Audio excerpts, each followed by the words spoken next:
Assalamualaikum warahmatullahi wabarakatuh. Suatu hari, Baginda Raja tiba-tiba merasa rindu dengan sosok Abu Nawas. Karena sudah beberapa hari ini, si pintar tidak menampakkan batang hidungnya. Sudah beberapa kali juga Baginda mengutus pengawalnya untuk memanggil Abu Nawas.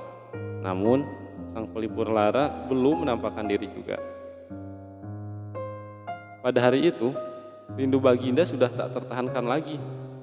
Baginda ingin Abu Nawas menghibur hatinya yang sedang galau. Setelah lama berpikir mencari cara agar Abu Nawas mau datang ke istana, Baginda Raja akhirnya menemukan ide yang super jahil. Raja kemudian memanggil 3 orang prajurit dan menyuruh mereka pergi ke rumah Abu Nawas. "Pengawal, pergilah ke rumah Abu Nawas. Beraklah di tempat tidurnya. Kalau kalian berhasil, maka masing-masing akan aku beri uang 1000 dirham." Titah Baginda. Kendati terasa aneh, tanpa pikir panjang, ketiga utusan Baginda Raja tersebut langsung menerima perintah Baginda. "Baik Paduka," jawab ketiga prajurit tersebut secara bersamaan. Mereka pun langsung berangkat menuju rumah Abu Nawas sesuai titah Baginda Raja. Sementara itu, salah seorang pejabat di istana merasa aneh dengan perintah Baginda tersebut. "Maaf Paduka, bukankah tugas yang diberikan itu tampak aneh dan menghina?" ujar pejabat setingkat patih itu. "Memang benar, tapi itulah siasatku agar Abu Nawas segera hadir ke istana," jawab Baginda terkekeh. "Apakah gerangan rencana Baginda?" tanya pejabat itu, menunjukkan bahwa dirinya belum paham. "Nanti kamu akan segera mengetahuinya. Dan sekarang, kamu ikutilah ketiga anak buahmu itu dan intailah mereka. Sampaikan kepada Abu Nawas, bila dia berhasil menggagalkan tugas prajurit itu, maka ia akan aku beri uang 3000 dirham, dan sekaligus ia boleh memukul utusanku itu," kata Baginda Raja. Dengan perasaan yang masih bingung, pejabat itu segera melaksanakan perintah Raja. Dia segera berkemas dan menuju rumah Abu Nawas. Para prajurit Baginda Raja yang sudah berangkat lebih dulu sudah tiba di rumah Abu Nawas. Ketiganya langsung mengetuk pintu rumah. Tak lama setelah itu, Abu Nawas pun membukakan pintu dan bertemu ketiga utusan Baginda Raja. "Kami diutus oleh Baginda Raja untuk buang air besar di tempat tidurmu. Karena ini perintah Raja, kamu tidak boleh menolak," kata salah satu prajurit. Abu Nawas kaget bukan kepalang, tapi ia segera sadar permainan ini sedang dirancang Baginda Raja. "Oh, silahkan, saya sama sekali tidak keberatan. Silahkan saja kalau kalian mampu melaksanakan perintah Raja," ucap Abu Nawas. Ia segera memutar otak. "Betul?" tanya prajurit Raja memastikan.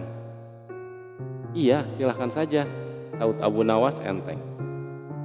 Abu Nawas mengawasi orang-orang itu beranjak ke tempat tidurnya dengan perasaan geram yang sudah ia tahan. "Betul-betul kelewatan," gumam Abu Nawas dalam hati. Abu Nawas memutar otak untuk menggagalkan tindakan bodoh dan kurang ajar 3 prajurit itu. Setelah berpikir beberapa saat, Abu Nawas akhirnya menemukan cara untuk menggagalkan tugas para utusan tersebut. Pada saat para utusan itu hendak bersiap-siap buang air besar, mendadak Abu Nawas berkata di balik jendela kamar, "Hei para utusan Raja, ada yang lupa saya sampaikan kepada kalian," kata Abu Nawas. "Apa itu?" tanya salah seorang utusan Raja. "Saya ingatkan supaya kalian jangan melebihi perintah Baginda Raja. Jika kalian melanggar, saya akan pukul kalian dengan sebuah pentungan besar. Dan setelah itu saya akan laporkan kepada Baginda bahwa kalian melanggar perintahnya," ancam Abu Nawas. Dengan cekatan, Abu Nawas segera mengambil sebatang kayu besar yang ada di dapur rumahnya.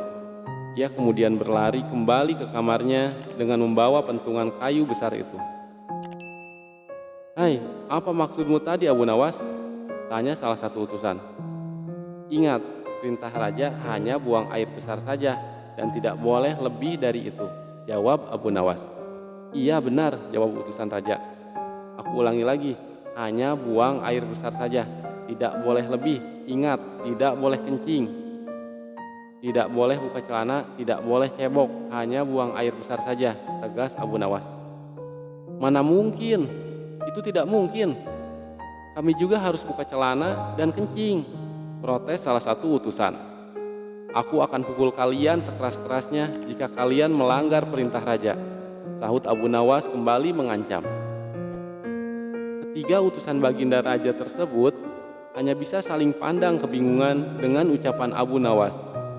Di tengah kebingungan tersebut, tiba-tiba ada suara yang memanggil Abu Nawas. Rupanya suara tersebut datang dari pejabat tinggi kerajaan. Melihat kedatangannya, Abu Nawas dan ketiga utusan raja segera berkumpul untuk menemui suara tersebut. Aku sudah mendengar perdebatan kalian. Baginda raja memang memerintahkan para utusan untuk berak di tempat tidurmu. Jika mereka sanggup, masing-masing akan mendapatkan 1000 dirham. Jika mereka gagal, maka mereka boleh engkau pukul sesuka hatimu, kata petinggi kerajaan tersebut.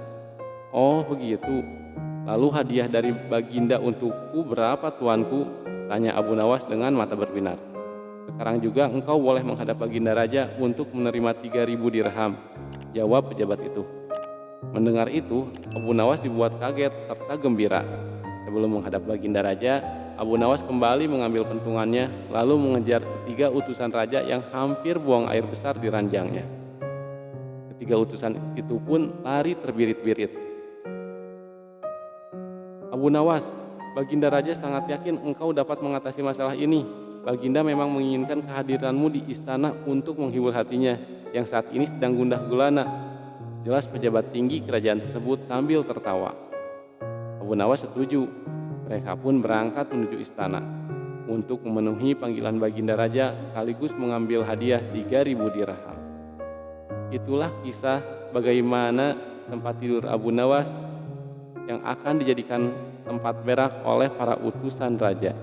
Semoga kisah ini menghibur. Sampai jumpa lagi di kisah-kisah lainnya. Jangan lupa untuk terus dukung channel ini dengan menekan tombol subscribe dan nyalakan juga loncengnya. Bagi yang sudah subscribe, saya doakan selalu diberikan kemudahan dalam segala urusannya, diberikan kesehatan, dimurahkan rezekinya, dan selalu dalam lindungan Allah Subhanahu wa Ta'ala. Amin. Allahumma amin. Wassalamualaikum warahmatullahi wabarakatuh.